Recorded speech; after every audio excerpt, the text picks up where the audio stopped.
की बात करते हैं, बटन इतनी जोर से दबाओ कि शाहीन बाग तक जो है उसका करंट जाए। तो इस तरीके की जो बयानबाजी होती है उससे क्या होता है, समाज टूटता है या बनता है? आप मैं पूछना चाहता हूं, मगर इसमें बीजेपी के प्रवक्ता तो है नहीं जिनसे हम सवाल पूछा जाए। दूसरा सवाल मेरा कि जो जातियों की बात की जा रही है, गुरुजी कह रहे कि मैंने बहुत बड़ी यात्रा निकाली, 3, 4, 5 लाख 10 लाख लोगों तक वो पहुंचे कि भाई जातियों में मत बटिए। मैं पूछना चाहता हूं आपसे कि आप ये बताएंगे आपका जो आश्रम है उसमें दलित भाई कितने हैं? मैं पूछना चाहता हूं उनसे, क्या आप उन्हें सम्मान देंगे? उनको अपनी प्लेट में खिलाएंगे? अगर कोई मूंछ रख लेता है कोई दलित समाज का आदमी तो उसको मार दिया जाता है। ऐश्वर्या भाई, अगर कोई पानी पी लेता है किसी कुएं से तो उस बच्चे को पीट के मार दिया जाता है। और ये तो जातियां। और मैं तीसरी बात एक और बताना चाहूंगा। अब ठाकुर साहब है, हमारे योगी जी हैं, ठाकुर हैं, दलितों की नेता मायावती जी हैं, चंद्रशेखर जी हैं, तो इसी तरीके से समाज के सब तरीके के लोग नेता हैं। पर ये किसने कहा गठबंधन करते हैं? पर ये किसने कहा जातियों के लोग भैया करते हैं? दलितों का रिप्रेजेंटेशन एक दलित ही कर सकता है। आप सोचिए तो आप क्या बोल रहे हैं? आपने क्या सचमुच कोई किताब नहीं पढ़ी? आपने क्या किसी का, जितने भी सोशल रिफॉर्मर्स हुए हैं हिंदुस्तान की में, आजादी से पहले और आजादी के बाद, आपने क्या किसी का वक्तव्य नहीं सुना? क्या आपके नेता ने नहीं सुना? ये किसने कहा कि अगर रतिंदर भाटिया सिख हैं तो इनका रिप्रेजेंटेशन, इनकी नुमाइंदगी सिर्फ एक सिख ही कर सकता है? मैं कपूर हूं, मैं उत्तर प्रदेश से आता हूं, कास्ट में जाएंगे, सब कास्ट में जाएंगे। किसने कहा कि मेरी नुमाइंदगी सिर्फ खत्री ही कर सकता? आप बात समझिए भैया, जो काम अच्छा करेगा हम उसको वोट देंगे। अच्छा सुनिए, वो कपूर हो या खान हो, अगर वो हमारे लिए काम करेगा, ऐश्वर्या भाई, देश की जनता के लिए, तो जनता वोट देगी। पूरा देश मोदी है क्या? नहीं ना। देश ने 3 बार 15 साल से वोट कर रहे हैं। किस लिए? क्योंकि जो मोदी काम करता है। अखिलेश यादव के लिए 2024 में उनको सीटें मिली ना, क्या सारे यादवों ने दी क्या सिर्फ? आप ये कहना चाह रहे हैं? नहीं ना, और लोगों ने भी दी। भैया वो काम अच्छा, ऑप्शन अच्छा दे रहे हैं। मैं एक बात कहना, सतीश के सिंह जी क्या किसी सिंह को ही वोट देंगे हमेशा? नहीं, जो काम अच्छा करेगा उसको देंगे। अरे सर, कैसी बात कर रहे हैं आप? ऐश्वर्या जी सुन तो लीजिए, सुनाइए, लेकिन आप बात गलत कर रहे हैं। अगर इतना अच्छा काम योगी जी ने, अच्छा सुन तो लीजिए, अगर योगी जी ने, मोदी जी ने इतना अच्छा काम किया है देश के हित के लिए, तो वो अपने काम पर वोट क्यों नहीं मांगते? वो शमशान कब्रिस्तान पे क्यों ले जाते हैं? हिंदू मुसलमान की बात क्यों करते हैं? उनके जो गिरिराज सिंह है, हेमंता बिस्वा शर्मा, लगातार मोदी जी खुद और योगी जी खुद बांटने की बात करते हैं, और वो लोगों को कह रहे हैं। मैं कह रहा हूं, ना हिंदू खतरे में ना मुसलमान खतरे में, मोदी जी से खतरा है देश के लोगों को, आरएसएस से खतरा है पूरे देश के लोगों को। तो इन सब चीजों को समझना पड़ेगा ना। बात कहना चाहता हूं, आप क्यों जो है ठाकुरवाद है? अभी क्या हुआ वहां पर, जो है किसी लड़की को छेड़ दिया यूपी में, तो सदन में योगी जी बैठकर दलित का, उसका मुसलमान का और एक यादव का नाम लेते हैं, और उसमें और भी अपराधी थे, उनका नाम तो नहीं लिया उन्होंने। तो एनकाउंटर होते हैं तो एनकाउंटर में भी जातियां ढूंढी जाती हैं, फला जाति के आदमी की ये एनकाउंटर हुए, इतने लोग हैं। तो ये तो हमारे देश का कल्चर सदियों से चला आ रहा है सर, इसको आप कैसे बदल देंगे? बिल्कुल, क्योंकि मैं तो ये बार बार कह रहा हूं, हमारी पार्टी ओके ना स्वामी दीपांकर जी, क्योंकि रंगरेज साहब बटा हुआ एक ही समाज। सुन लीजिए, देश एक यूनिटी सुनिए है ना, हमारे देश की खूबसूरती यही है कि रंगरेजी ना, काम डाउन स्वामी जी, जवाब। आपके देश, हमारे देश की खूबसूरती है कि हिंदू जातियों में बटा रहे और यहां से फिलिस्तीन तक सब एक रहे। आपके देश की खूबसूरती यही है कि मुगल, पठान, मिर्जा, सैयद किसी को ना पता लगे, मगर यादव, ठाकुर, जाट, त्यागी सबको पता लगना चाहिए।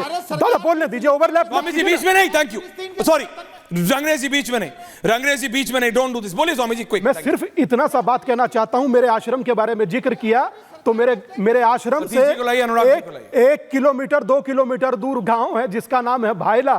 भायला में रहने वाले भाई है सरजू, और सरजू रविदास जी को मानते हैं और मेरे भी महाकाल की आरती उतारते हैं, साथ में बैठकर भोजन भी कर लेते हैं। हालांकि मैं ये सब बातें बोलना नहीं चाहता, प्लीज मत बुलवाया कीजिए। आप लोग अपनी राजनीति, और सही बात कहूं, आप अपनी ओछी राजनीति लाख बार कीजिए, मगर समाज को बांटिए मत दादा। एक दिन आप भी उसी समाज का हिस्सा हैं और आप भी उसका ग्रास बनेंगे। मगर इतना याद रखिए कि यहाँ ये दादा बोलते क्यों रहते हैं? कोई आदत है, आप छोड़िए ना, बोलिए। मैं ये कह रहा हूं कि आप अपने चंद लोगों से गलत बुलवाइए, मेरे बारे में मुझे फर्क नहीं पड़ता। चंद लोगों से लिखवाइए, मेरे बारे में मुझे फर्क नहीं पड़ता। मगर सुनिए, 80 लाख लोग हैं जो एक हो चुके हैं। 80 लाख यात्रा 22 महीने से चल रही है। 22 महीने से। अनुराग जी 30 सेकंड, अनुराग जी 31 नहीं बोले, 30 सेकंड, अनुराग बदौरिया जी।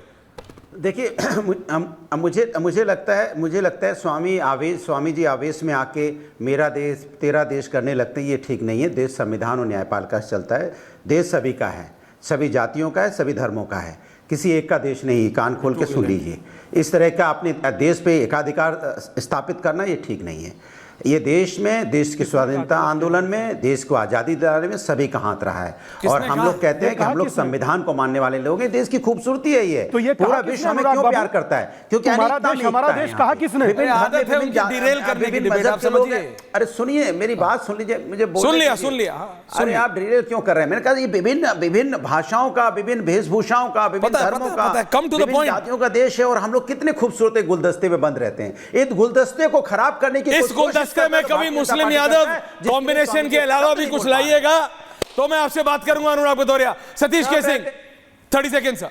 सतीश जी मैं सिर्फ दो लाइन बोलना। Thank you sir.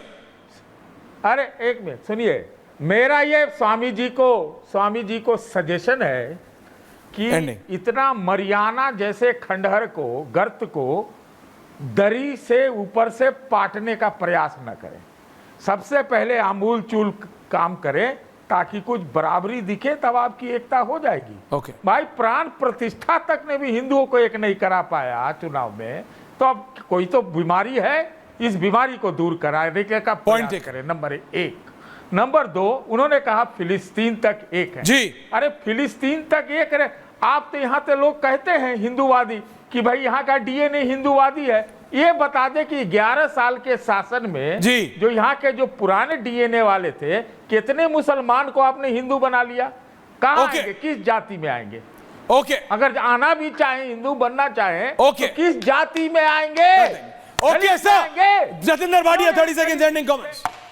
Point taken Satish. Jatinder Bhatia, एकता से कैसे डर? हिंदू एकता से। सर मैं आपको एक बात बताऊं, एक छोटी सी बात है। इन्होंने कहा कि क्या मुस्लिम का वो करेगा नुमाइंदगी? आपने बोला ना कि हिंदू ही हिंदी की नुमाइंदगी करेगा। अब मैं आप लोगों को याद दिला दूं, इधर बैठे हुए सभी लोगों को, कि जब अंग्रेजों ने हिंदुस्तान पे पूर्ण कब्जा करने की कोशिश की, केवल और केवल पंजाब पे कब्जा नहीं कर पाए, क्योंकि पंजाब पे उस वक्त महाराजा रंजीत सिंह का कब्जा था, जो कि पठानों तक था, जो कि अफगानिस्तान तक था।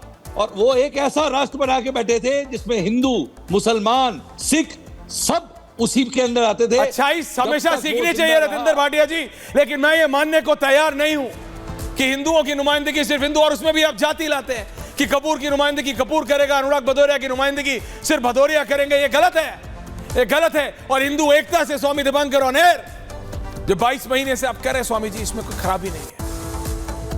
हिंदू एकता से किसी को ना दिक्कत होनी